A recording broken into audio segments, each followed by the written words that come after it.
students. So this is the third video in the series of videos where we are learning different kinds of verbs.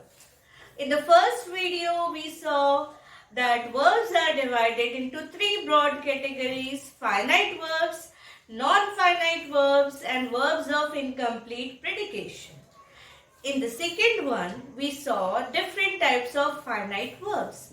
In this video, now we will study different kinds of non-finite verb.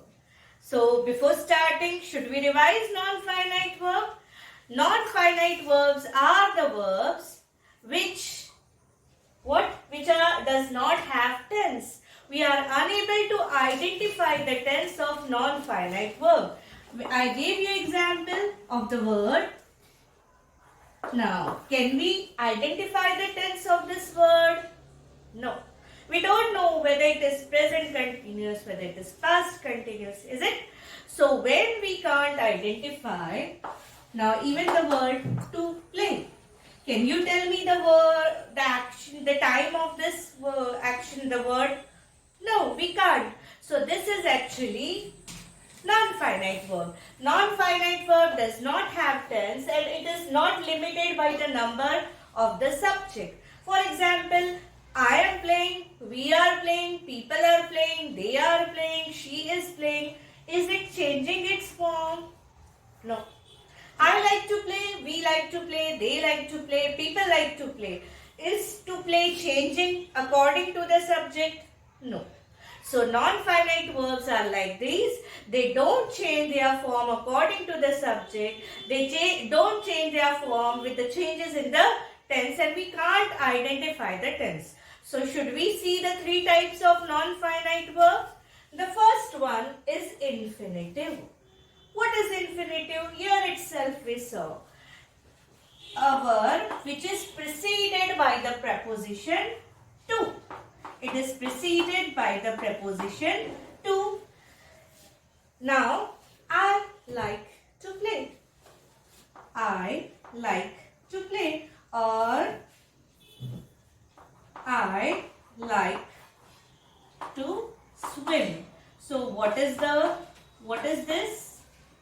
This is also verb. This is also verb. This is now, but what kind of verb is this now? Like is finite verb, yes, but what is to swim? It is non-finite verb. It is non-finite verb, and in non-finite what it is? It is infinitive. Infinitive is always preceded by the preposition to. It is always preceded by the preposition to. Now, gerund. What is gerund? The form is V1 plus ing. And it is actually verbal noun. It does the work of verbal noun.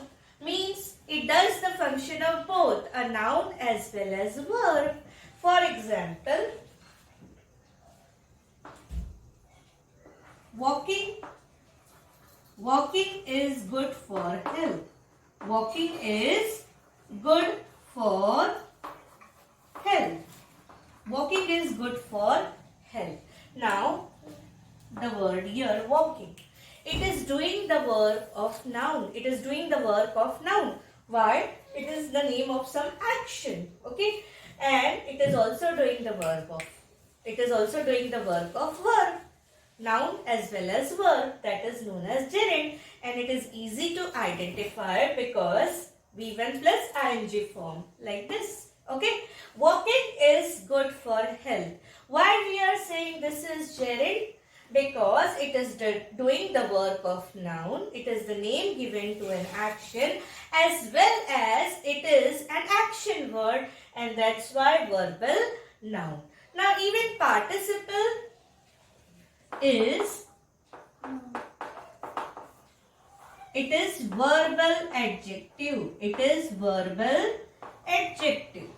Means it does the work of verb as well as an adjective. Now, even if even participle is having ing, how we can identify? It is very simple. For example, we will see the example. My grandpa needs a walking stick. My grandpa needs a walking stick. Now, what is the word here which we have used? Walking. Here also we see the same word. Here also we see the same word. But is there a difference between how I have used this word? What is adjective? Adjective is a word which describes the noun. Adjective is a word which describes the noun. White chalk. What do you know more about this chalk? It is white. A wooden duster. What do you know more about this? It's a wooden duster. Okay. So here, what kind of stick is needed? A walking stick. So here this word is doing the work of an adjective. It is doing the work of an adjective. So when the word does the work of an adjective, it is said to be participle and especially present participle.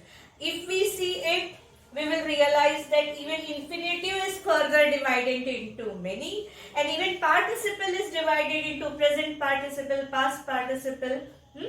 So, but what we have to do? We have to see only the main non-finite verbs. What are the main non-finite verbs? Infinitive, very easy to understand. I like to walk. I like to walk. So this is infinitive. Here the verb is preceded by the preposition to. Then gerund. It does the work of noun in the sentence. It does the work of noun in the sentence. It is the name given to a certain action or activity. And why we are saying it is verbal noun? Because it is working like both an action word and the name given to an action. Okay, it's working like a noun. It is gerund. What is participle? It is working like an adjective. Children, students, please always remember that you can learn grammar. You can remember the concepts related to grammar not by learning the definitions. You should always try to understand the examples. And how should be the examples? The examples should be very easy. Something which you can remember always. So whenever I say non-finite verb, which word you will remember? Playing, to play. Yes? Why? Because we can't identify the tense of these words. What are the different types of non-finite verb? Infinitive, gerund, and participle. What is infinitive? It is a verb preceded by to. Okay, the preposition to. I like to play. So how are infinitives? 2 plus V1. What is the form? 2 plus V1. Gerund, verbal noun. Gerund, verbal noun. Participle, verbal adjective. Verbal adjective. For example, swimming is good for health. The children are in the swimming pool. How is the pool described? Which pool we are talking about? Swimming pool. So here swimming becomes participle, and when we say swimming is good for health, at that time we are talking about gerund. I hope you might have understood what we discussed today. Infinitive, gerund and participle. Okay. Now whenever you are seeing or underlining verb, you should always remember verb is not always about a particular action. It also describes a state of being, and it is also so many things it is associated with. It's an important part of the sentence. So 2 types we already saw, finite and non-finite. In the other part we will see the auxiliary verbs. Okay? Do subscribe to the channel to enrich your English. Thank you.